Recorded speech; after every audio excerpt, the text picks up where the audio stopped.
प्यारे बच्चों, आपको मेरा ढेर सारा प्यार और आपके बड़ों को मेरा नमस्कार। बच्चों, जैसे कि आपको पता है, हम हमारे भगवत गीता की यात्रा यानी मैजिकल बुक की जर्नी पर निकले हैं और हम 2 पड़ाव पार कर चुके हैं। आज हम बढ़ते हैं हमारे तीसरी पड़ाव की ओर, मतलब भगवत गीता जी के तीसरी अध्याय की ओर। तो चलो चलते हैं, देखते हैं सखा अर्जुन से माधव भगवान श्री कृष्ण क्या कहते हैं। चलिए, दूसरे अध्याय में हमने देखा कि भगवान कृष्ण अर्जुन से नाराज हो गए थे। उन्हें बड़ी डांट लगाई थी और लगानी भी चाहिए थी, क्योंकि अर्जुन टाइम पर पीछे हट गए थे। टाइम पर उन्होंने कह दिया कि मैं युद्ध नहीं करूंगा। भगवान कृष्ण रुष्ट हो गए थे, रूठ गए थे, नाराज हो गए थे अपने सखा से। हक बनता है, जिनके भरोसे पे इतना बड़ा कुरुक्षेत्र का युद्ध रचाया गया था, वही अर्जुन अब पीछे हट रहा था। तो भगवान कृष्ण उन्हें अपने कर्तव्य की याद दिलाते हुए उनसे कुछ कटु वचन लेकिन प्यार से चेहरे पर मुस्कान रखते हुए कह रहे थे। अर्जुन का इस पर बड़ा ही बहुत ही अच्छा असर हुआ अर्जुन पर भगवान कृष्ण के इस बात का, जब कृष्ण ने हमें बताया कि अपने कर्तव्य का मार्ग कितना भी कठोर क्यों न हो, कितना भी कठिन क्यों न हो, हमें उससे पीछे नहीं हटना चाहिए। भगवान कृष्ण अर्जुन के माध्यम से हमें बहुत अच्छी सीख देते हैं कि जब हम कोई कमिटमेंट, कोई कर्तव्य की जिम्मेदारी ले लेते हैं तो वो किसी भी हालत में हमें पूरी करनी ही पड़ेगी, पूरी करनी ही चाहिए। हमारे कर्तव्य या हमारे अच्छे कार्यों से, हमारी दी गई जिम्मेदारियों से दूर हटना मतलब अपने सक्सेस से कोसों दूर जाना है। अपने ध्येय, अपना जो भी हमने डेस्टिनेशन ठहराया है कि हमें इतना सक्सेस चाहिए, हम बड़े होकर ये बनेंगे वो बनेंगे, उसके लिए अगर हम आने वाली कठिनाइयों का सामना नहीं किए, अगर उस कठिनाइयों से डर गए, तो हम बिल्कुल पीछे चले जाएंगे, अपने सक्सेस की ओर बढ़ नहीं पाएंगे। ये भगवान कृष्ण हमें बताते हैं। तीसरे अध्याय में भगवान कृष्ण से अर्जुन कहते हैं कि कृष्ण, आप मुझे ये ऐसा काम करने के लिए क्यों कह रहे हैं?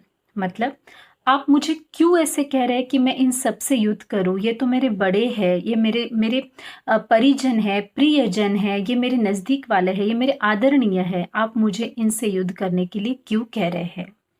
भगवान कृष्ण ने कहा, जरूर ये तेरे प्रियजन है, जरूर ये तेरे आदरणीय लोग हैं, लेकिन इनसे युद्ध करना और इस युद्ध भूमि पे ये तेरे प्रतिस्पर्धी है।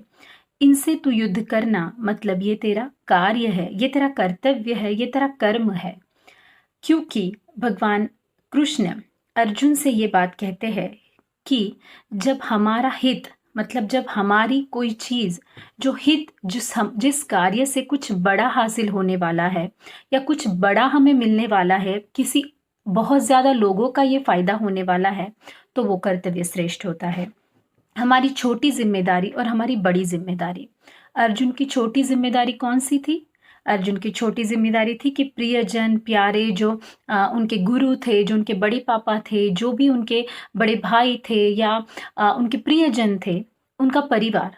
और बड़ी जिम्मेदारी ये थी कि जो कौरवों की दुष्टता थी, जो कौरव उनके साथ दुर्योधन और दुशासन जो गलत चीजें कर रहे थे, उन्हें सबक सिखाना और अच्छे न्याय व्यवस्था की स्थापना करना, ये बड़ी जिम्मेदारी थी। बच्चों, जब भी हमारे ऊपर ऐसी कोई दुविधा, मतलब सिचुएशन हमारे ऊपर आ जाती है कि हम क्या करें, हम यहाँ जाएं या हम वहाँ जाएं, तो बच्चों शांत रह के, आंखें बंद करके उस समय भगवान कृष्ण की वाणी, भगवान कृष्ण की बातें, उनकी सिखाई हुई बातें याद कीजिए। उन्हें जो वो कहते हैं इस अध्याय में, जब हमारे किसी कार्य से, हमारे किसी कर्म से बहुत सारे लोगों का भला हो सकता है, बहुत सारे जनों के लिए अच्छा हो सकता है, हमारे कर्म से कोई दुखी नहीं होता है या हमारे कर्म से किसी का नुकसान नहीं होता है तो वो कर्म हमें ज़रूर करना चाहिए, वो चीज़ हमें ज़रूर रखनी चाहिए। ये भगवान कृष्ण हमें हमेशा बताते हैं और यही बात वो अर्जुन को भी सिखाते हैं कि तेरा परिवार ये तेरी जिम्मेदारी है, लेकिन इन सब से अच्छे के लिए युद्ध करना ये तेरा कर्तव्य है, ये तेरी सबसे बड़ी जिम्मेदारी है। तो भगवान कृष्ण ने अर्जुन से ये बहुत बड़ी बात कही है कि कर्तव्य कर्म करना हर एक इंसान की जिम्मेदारी है और इंसान की ये धर्म है। नियतम कुरु कर्म त्वं कर्म जायो यकर्मणः शरीर यात्रापि च तेन प्रसिद्धे द कर्मणः। कोई भी ऐसा कर्म जो हमें अनुमति नहीं देता है कि शास्त्रों में, या जो गलत कहलाता है, जो ऐसी चीज़ जो हमें पसंद है, जो हमें लगता है हमें करनी चाहिए, तो हमें वो लगता है कि हम ये करें, लेकिन अगर उससे किसी का नुकसान हो रहा है, किसी का लॉस हो रहा है, या हमारा खुद का ही लॉस हो रहा है, या किसी के लिए हम कुछ गलत कर रहे हैं, तो वो कर्म हमें कभी नहीं करना चाहिए। भगवान कृष्ण यही कहते हैं कि हमें हमारे अच्छे कर्म करने चाहिए। अर्जुन को अपने कर्म तो पता है, लेकिन वो अपने फैमिली के, अपने परिवारजनों के मोह में फंसा हुआ है, उनके प्यार में बह चुका है। तो भगवान कृष्ण एक सच्चे सखा है, जैसे मैंने आपको बताया, उन्हें उससे सही मार्ग पर लाना भगवान कृष्ण की जिम्मेदारी है। भगवान कृष्ण कठोर वाणी में, कठोर शब्दों में ज़रूर बोलते हैं, लेकिन उनकी वाणी, उनकी हास्य, उसका बहुत ही अच्छा परिणाम अर्जुन पर दिखाई देता है। जब भगवान कृष्ण अर्जुन से ये बात कहते हैं कि कर्म न करने से अच्छा कर्म करना भला, मतलब कुछ ना करे अर्जुन, तो कुछ तो करे जो तेरे लिए अच्छा है, जो सबके लिए अच्छा है, वो कर्म करना हमेशा अच्छा है। बच्चों, हमें भी हमारे दादी दादा या मम्मी पापा, हमारे बड़े जो भी है, हमें बताते हैं ना कि चुप बैठे हो या कुछ नहीं कर रहे हो तो कुछ अच्छा करो, डू सम प्रोडक्टिव वर्क। ऐसा काम करो जिससे किसी का फायदा हो, आपको कुछ नया सीखने मिले, कुछ नया करने मिले। तो कुछ ना करने से कुछ तो करना चाहिए ना। समझ गए ना बच्चों? खाली बैठ के टाइम वेस्ट करने से अच्छा है कि हमें हमारे अच्छे कर्म करने चाहिए।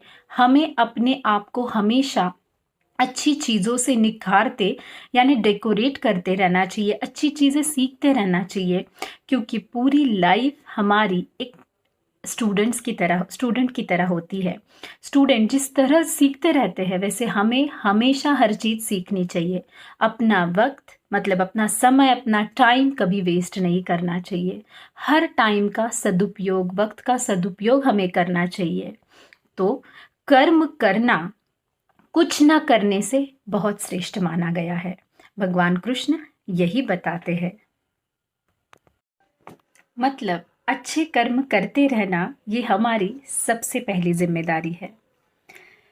भगवान कृष्ण हमेशा हमारे लिए हमें कहते हैं कि कार्य ऐसा करो जिसमें भलाई हो, जिसमें आपकी औरों की भलाई छुपी हुई हो। अगर हर कोई ऐसा सोचने लगे कि मैं कुछ अच्छा करूं तो किसी का अच्छा हो, तो संपूर्ण सृष्टि अच्छाई से भर जाएगी। अच्छाई हर जगह मिलेगी, क्योंकि हर कोई तो अच्छा करने के लिए ही तैयार बैठा है ना। तो भगवान कृष्ण की बहुत बड़ी सीख है कि कुछ ना करने से थोड़े से अच्छे काम करो, अच्छे कार्य करो, भलाई करो। भलाई बहुत कुछ अच्छा दे जाती है। भगवान कहते हैं जो टाइम वेस्ट करता है, मतलब जो कर्म नहीं करता, जो कुछ नहीं करता है, वो हर जगह से निंदनीय होता है। निंदनीय मतलब हर जगह से उसकी अवहेलना होती है, सब कुछ उसे नाम अच्छा नहीं बोलते हैं, मतलब सब उसके लिए कुछ गलत चीज़ें बोलते हैं कि वो अच्छा काम नहीं कर रहा है, वो कुछ नहीं कर रहा है, वो आलसी बैठा है। तो सब जगह से उसकी निंदा होती है, कोई ना कोई उसके बारे में गलत बातें बोलता है। ये तो हमें बिल्कुल अच्छा नहीं लगेगा ना। तो इसीलिए हमें हमेशा अच्छे कर्म करते रहना चाहिए, अपना वक्त हमेशा अच्छे कार्यों में व्यतीत करना चाहिए। भगवान कृष्ण कहते हैं, ऐसे कार्य करो जिसे लोग सराहे, आपके मन को खुशी हो, आपके मन को शांति मिले, आपका मन खुद के लिए प्राउड महसूस करे। ऐसे कार्य करो, आपको देखकर हर कोई कहे कि मुझे ऐसा बनना है, मुझे इसके जैसे कार्य करने हैं। अगर अच्छे कार्य करने के लिए कितनी भी तकलीफें उठानी पड़े या कुछ समस्याएं आए तो उनसे डरना नहीं, डट कर उनका सामना करना, आगे बढ़ते रहना। ज़रूर सक्सेस आपसे सफलता कभी दूर नहीं रहेगी, क्योंकि ऐसे सच्चे कार्य कठिनाइयों से जूझकर, कठिनाइयों से लड़कर जो अच्छे कार्यों की तरफ बढ़ता है, सक्सेस और सफलता उसी की राह देखती है, उसी का वेट करती है। तो हमें बच्चों हमेशा लगता है ना कि हमारे फॉलोअर्स बढ़े, हमारे पीछे बहुत लोग चले, हमें सब लोग हमारी ही कॉपी करें। जैसे कि हम किसी की कॉपी करते हैं तो बहुत सारे लोग हमारी कॉपी करें, हमारे फॉलोअर्स बने कि हाँ मैं इसका फॉलोअर हूँ, मुझे इसके जैसे बनना है। तो हम हमेशा चाहते हैं ना कि हम रोल मॉडल बने। तो बच्चों, भगवान कृष्ण अपने आप में बहुत बड़े रोल मॉडल है।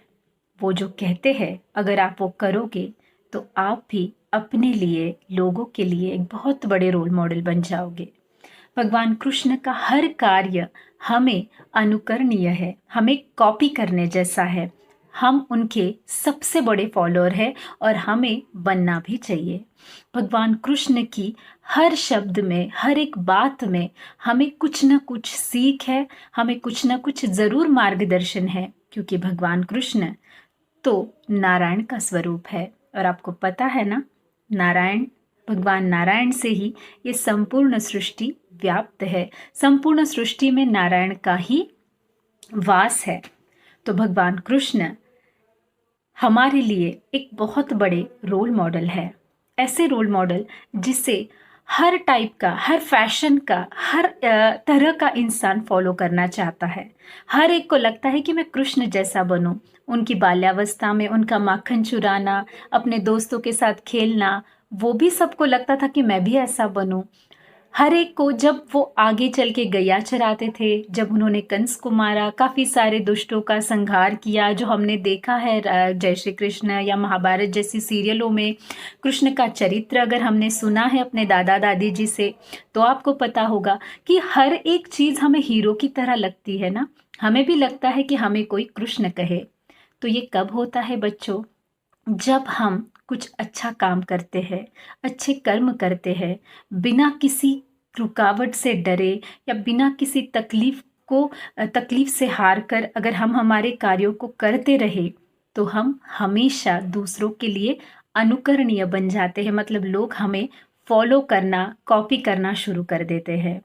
तो बच्चों, लोग हमें कॉपी करें इसलिए हमें शो ऑफ यानी कुछ गलत तरीका नहीं अपनाना है। हमें सिर्फ हमारे लिए दिए गए कार्य, जैसे अगर आप विद्यार्थी हैं, अगर आप पढ़ाई लिखाई कर रहे हैं, आप स्टूडेंट हैं, तो आपका सबसे पहला कर्तव्य है आपकी सरस्वती माता की आराधना, मतलब आपकी पढ़ाई, उस पढ़ाई को करना, आपके माता पिता, आपके दादा दादी, आपके बड़ों का आदर करना, उनके सामने नमन करके झुके रहना, अच्छी अच्छी चीज़ें सीखना, बड़ों का सम्मान करना, सबसे प्यार से रहना, और सबसे इम्पॉर्टेंट है कि अपनी पढ़ाई पर ध्यान देना और अपनी पढ़ाई में सक्सेस पाना कड़ी मेहनत के साथ, विदाउट एनी शॉर्टकट। कोई भी शॉर्टकट किए बिना, या कोई भी, बोलते हैं ना छोटे से रास्ते से निकल जाऊँ तो जल्दी पहुँच जाऊँगा, लेकिन वो छोटा सा रास्ता हमेशा सक्सेस की तरफ नहीं रहता है। तो बच्चों, कड़ी मेहनत से कभी मत डरना और हमेशा अच्छे कार्य करना। कृष्ण हमें यही सीख देते हैं। अपने कार्यों से हमेशा रोल मॉडल बने रहना, अच्छे कार्यों से आप अपने काम करते रहो जो अच्छे हैं, जो आपके मन को खुशी देते हैं, वो अपने आप लोगों के लिए कॉपी करने योग्य हो जाते हैं। लोग अपने आप आपको फॉलो करने लग जाते हैं। आप सिर्फ अपने काम पे ध्यान रखिए, अपने आप को निखारिए, आप अपने आप से खुश रहने की कोशिश कीजिए, सैटिस्फैक्शन रखने की कोशिश कीजिए, अच्छे मार्ग पर चलने की कोशिश कीजिए, तो आप हमेशा सक्सेस की ओर बढ़ेंगे। इसमें कृष्ण कहते हैं, यद्यदाचरति श्रेष्ठस्तत देवेत्तरो जनः स यत्प्रमाणं कुरुते लोकस्तदनुवर्तते। जो जैसा आचरण करता है वो आचरण उसका कितना अच्छा है, उसके मन को, दूसरों को कितनी अच्छाई देता है, खुशियाँ देता है, उस हिसाब से वो श्रेष्ठ साबित होता है और वो दूसरों के लिए अनुकरणीय साबित होता है। बच्चों, यहाँ पे मुझे एक छोटी सी कथा याद आती है जो मैं आपसे ज़रूर शेयर करना चाहूँगी। आप सभी को पता है अपने प्यारे सबके दिवंगत डॉक्टर अब्दुल कलाम आज़ाद जी, जो अपने कार्यों से बहुत श्रेष्ठ हो गए, बहुत महान कहलाए गए, जो ज़रूर हमारे बीच में अभी नहीं है, लेकिन उनकी कीर्ति, उनके कार्य हमेशा हमें उनके फॉलोअर बने रहने पे मजबूर करते हैं। बच्चों, जब वो छोटे थे उनकी आर्थिक स्थिति उतनी ठीक नहीं थी, फिर भी कलाम जी को पढ़ना था। आर्थिक स्थिति ठीक न होने की वजह उन्होंने अपनी पढ़ाई के बीच में नहीं आने दी।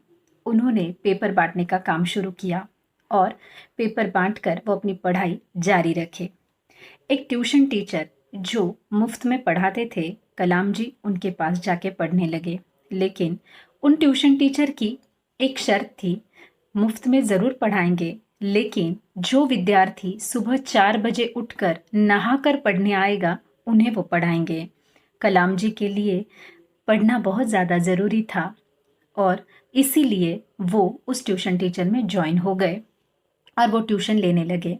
सुबह 4 बजे उठकर ट्यूशन लेना, पढ़ाई करना। पहले कक्षा बदलना, हर एक अलग अलग विषय के लिए अलग अलग कक्षा में जाना पड़ता था। एक बार कलाम जी गलती से दूसरी कक्षा में चले गए, जहाँ गणित के विषय के टीचर पढ़ा रहे थे। वो काफ़ी स्ट्रिक्ट थे। उन्होंने कलाम जी का वहाँ आना उन्हें अच्छा नहीं लगा। उन्होंने कलाम जी को धक्का देकर बाहर निकाल दिया। कलाम जी को बहुत बुरा लगा कि अब मेरी पढ़ाई रुक जाएगी, मेरे माता पिता ने, मेरे घर वालों ने जो मेरे लिए सपने देखे हैं वो पूरे नहीं होंगे। कलाम जी थोड़े से टेंशन में आ गए, थोड़ा सा, लेकिन उस टेंशन को उन्होंने अपने ऊपर हावी नहीं होने दिया। उन्होंने कड़ी मेहनत की, बहुत सारी पढ़ाई की, बहुत सारी ज़्यादा मतलब अपन कह सकते हैं कि एक स्ट्रिक्ट रूटीन बनाया पढ़ाई के लिए और सफलता हासिल की। जिस टीचर ने उनको बाहर निकाला था वही टीचर ने उनका गणित विषय में अव्वल आने के लिए सम्मान किया।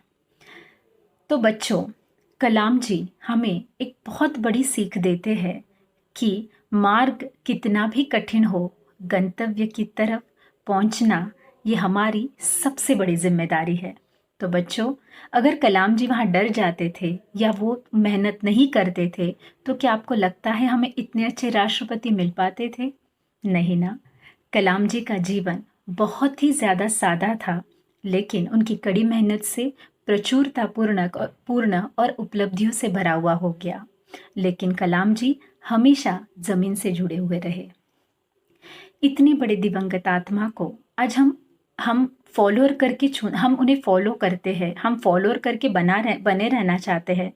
आपको पता है ना बच्चों, किस वजह से? ऐसे बहुत सारे अपने जीवन में श्रेष्ठ लोग हैं जिन्होंने कठिनाइयों का सामना करके सफलता हासिल की और सक्सेस की ओर बढ़े और अपना एक अलग से मुकाम बनाया और अपनी सक्सेस स्टोरी से हम जैसों को फॉलोअर बनाया। तो बच्चों, भगवान कृष्ण भी हमें यही बात बताते हैं कि जो भी अपनी जिम्मेदारियां हैं, कर्तव्य है, हमें हमेशा अच्छे तरीके से पूरे करते रहना चाहिए। हमारे बड़े जो हमें सिखाते हैं उस सीख पे हमें चलना चाहिए, अच्छी चीज़ें करना चाहिए। बस हमें इतना ही करना है और कभी भी कठिनाइयों से डरकर पीछे नहीं हटना है, डट कर सामना कर सफलता की ओर बढ़ना है। बस हम इतना करेंगे ना बच्चों, तो अपने आप हम बहुत लोगों के रोल मॉडल बन जाएंगे। लेकिन जैसे मैंने बताया, फिर से मैं रिपीट कर रही हूँ, रोल मॉडल बनने के लिए शॉर्टकट का रास्ता कभी नहीं अपनाए। अच्छा role model, strong role model तभी बनोगे जब अच्छी सफलता के लिए तभी प्रयत्नशील रहना चाहिए और अच्छी सफलता पाने के लिए हमेशा कड़ी मेहनत करनी चाहिए, मुश्किलों से डरना नहीं, आगे बढ़ते रहना, रास्ता अपने आप मिलता जाएगा। अच्छे कार्य करना है, अच्छे कर्म करना है, यही भगवान कृष्ण सखा अर्जुन द्वारा हमें सीख देते हैं। तो बच्चों, आज हमने क्या सीखा? हमारे कर्मों से या हमारे कर्तव्यों से हमें दूर नहीं भागना है, अच्छे कार्य करते रहना चाहिए, कड़ी मेहनत करना है जो हमें सफलता दे, और हमेशा इन अच्छे कार्यों की वजह से हमारा जीवन एक रोल मॉडल की तरह हो जाएगा। तो भगवान कृष्ण हमें यही सीख देते हैं, अपना कार्य ऐसा हो कि सारे लोग उसकी सराहना करें, सभी का अच्छा हो उस कार्य से, हमें सफलता और आत्मिक समाधान और खुशी मिले और हम एक रोल मॉडल की तरह सबके लिए साबित हो। तो बच्चों, यही है तीसरे अध्याय का भगवान कृष्ण की अर्जुन द्वारा दी हुई हमें सीख। बच्चों, अगर इस कहने में कुछ गलतियां हुई हो या कुछ भी त्रुटि हुई हो तो मुझे क्षमा कर दीजिए, और अगर कोई बात समझ ना आई हो तो मुझे ज़रूर पूछिएगा। मैं प्रीति चिंडक आप सभी का धन्यवाद करती हूँ और वादा करती हूँ मिलते हैं अध्याय नंबर 4 में। जय श्री कृष्ण।